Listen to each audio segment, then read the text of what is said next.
Hi guys, welcome back to the channel. I think today it's about time that we have a talk about Jadon Sancho. So, Manchester United are in great form at the minute. We've picked up 15 out of the last 18 available points. With that, Rashford has been playing well, Anthony's been playing well, Ronaldo's starting to come into a little bit of form, but there's one player we need to talk about. I think we need to talk about Jadon Sancho. So, yeah, Sancho, since he has come from Dortmund, he came with an awful lot of buzz, an awful lot of hype, a lot of anticipation, and so far, I don't think he's delivered. I am a big fan of Sancho. I like the player. I like his style of play. I think he is certainly one of the most talented young players that we have at the club. And at age 22, I mean, the sky's the limit for the guy. With that being said, there are some things that are concerning. I think we only need to look at this season to see, the issues that Sancho is having. He started the season on the right. We brought in Anthony. He was played off the left when Rashford was down the middle. He's been moved about, and it's just not clicking for him. So far this season, in 10 appearances, he has 3 goals and 0 assists. I mean, if we compare this to his last season at Dortmund, I know obviously it was a great season for him, but 16 goals and 20 assists overall in 38 appearances.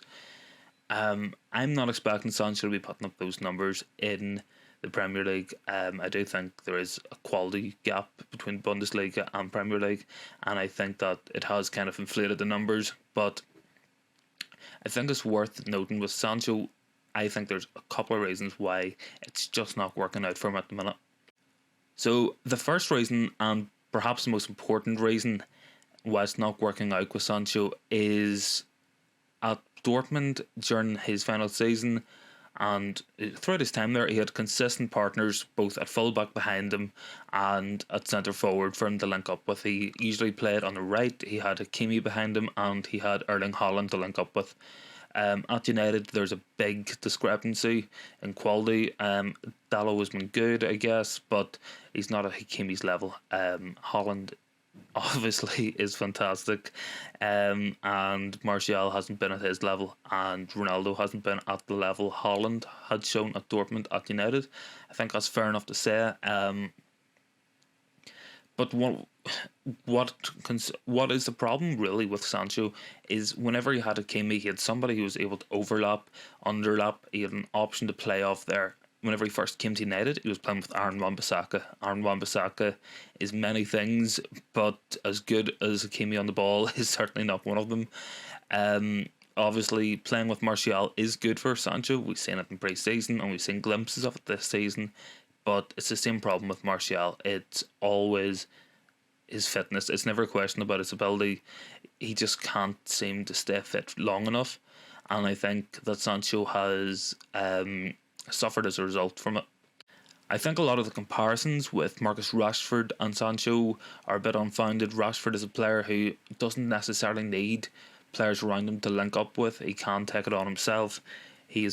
Rashford is a player who is best between the posts, cutting in, shooting. That is his game. Sancho is a more creative player, a more all-round creative force going forward, and that's what we need to play to if we want to get the best out of him.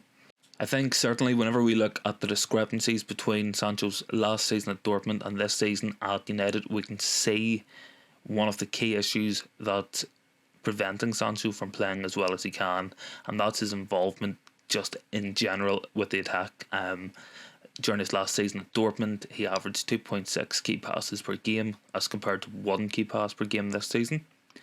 He averaged basically twice as much. He averaged 50 passes per game that season with Dortmund and 26 passes per game this season with us.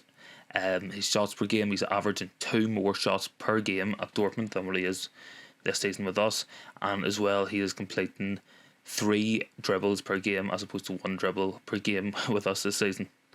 I think what this shows is a player who isn't involved enough with the attack for several different reasons that we have discussed: his lack of link-up play and his lack of partners to link up with. I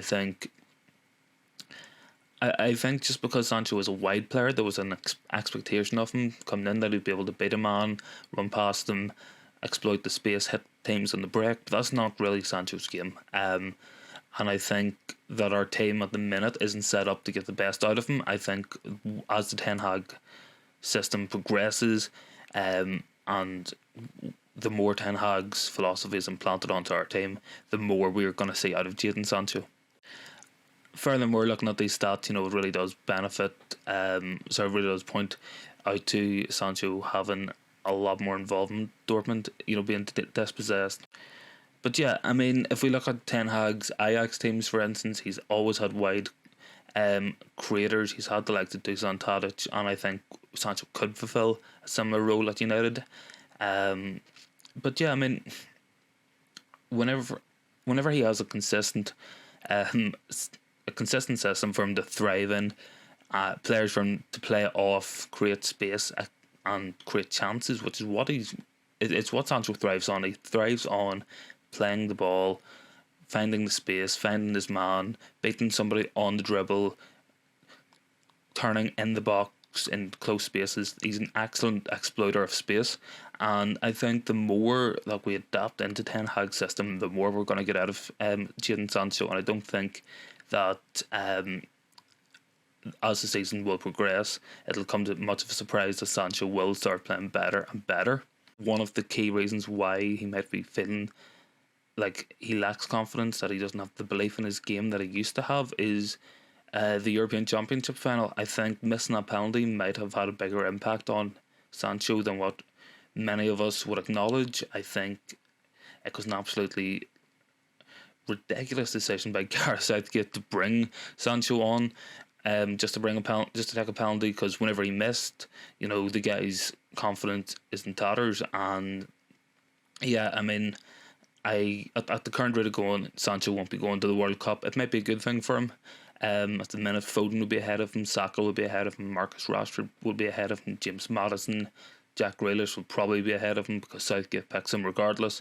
And yeah, I mean, if Sancho has the World Cup off and he's able to work individually with Ten Hag in small groups, I think it'll benefit him. It'll allow him to build his fitness up. He has looked a little bit lacking in physicality, and I think that if he doesn't go to the World Cup, it could be a good thing for him.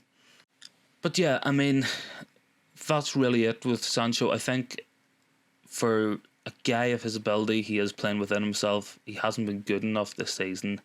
A lot of that isn't his fault, and I'm sure that as the season progresses, as Ten Hag's era progresses, that Sancho will become a more important player for us.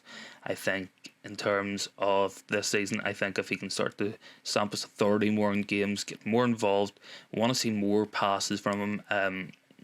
We want him to be averaging more than 26 passes a game. We want Sancho to do well in our team, and I think he's well liked by United fans. He is well backed by United fans because we can see it in him, and he just needs to believe that he can do it himself. And I think that if he does, we'll be a better team for it. So yeah, that just about wraps this video up. It's the first analytical type video that I've done on the channel here, so if you do enjoy it, drop a like, comment your thoughts, and hit subscribe if you are new. I'll bring out more of these as issues and talking points come up across the season. I'm sure there'll be plenty of them as always.